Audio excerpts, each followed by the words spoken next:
The dish we're making today was taken on an orbit around the moon, aids in our digestion, and is a favorite of all ages.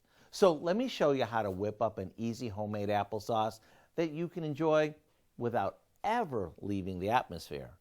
We start by peeling, coring, and chunking up about 8 apples.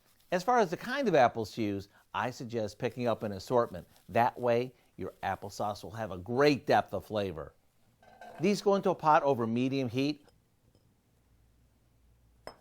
along with some apple juice or cider, a bitter brown sugar, and a stick of cinnamon. After it comes to a boil, lower the heat, cover it, and let it simmer. Make sure you stir it occasionally so everything cooks evenly. As for how long to cook it, well, that depends on how chunky or smooth you like it. Personally, I love chunky applesauce. Once it's done, you can use your homemade applesauce to dress up everything from pork chops to potato pancakes. Or you can eat it as is, which is my favorite. To get this budget-friendly recipe, all you have to do is check out our website and look for Chunky Cinnamon Applesauce. I'm Howard with Kelly in the Mr. Food Test Kitchen, where today we found a cinnamon-kissed way for you to say, ooh, it's so good. Delicious.